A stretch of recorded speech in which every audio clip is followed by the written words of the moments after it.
Hi friends, మీ బరంపురం తెలుగమ్మాయి. ఈరోజు పులిహోర చేద్దాం. కావలసిన పదార్థాలు: చింతపండు 100 గ్రామ్ నానబెట్టి పులుసు తీసి పొయ్యి మీద పెట్టుకుందాం.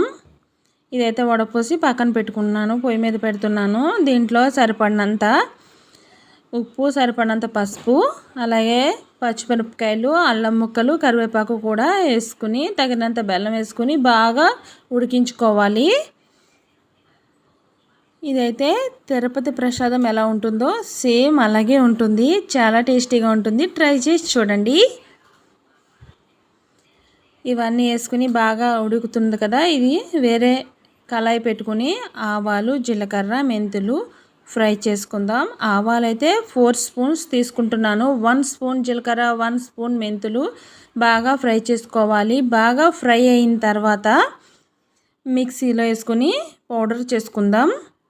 కళాయి పెట్టి ఆయిల్ వేసుకుని పల్లీలు, శనగపప్పు, మినపప్పు, ఎండుమిరపకాయలు, పచ్చిమిరపకాయలు, అల్లం ఇవన్నీ కూడా బాగా ఫ్రై చేసి పక్కన పెట్టుకున్నాను. ఉడికించిన రైస్లో చింతపండు పులుసు వేసుకుని బాగా కలుపుకుందాం. బాగా కలిపిన తర్వాత ఈ ఫ్రై అయిన తాలింపు సామాన్లు కూడా వేసుకుని బాగా కలుపుకుందాం. కలుపుకున్న తర్వాత ఆవాలు, మెంతులు, జీలకర్ర పౌడర్ చేసిన పౌడర్ కూడా వేసుకుని బాగా కలుపుకోవాలి. అంతే, పులిహోర రెడీ అయిపోయింది. చాలా టేస్టీగా ఉంటుంది. ట్రై చేసి చూడండి. నచ్చితే లైక్ చేయండి, షేర్ చేయండి, సబ్స్క్రైబ్ చేయండి ప్లీజ్.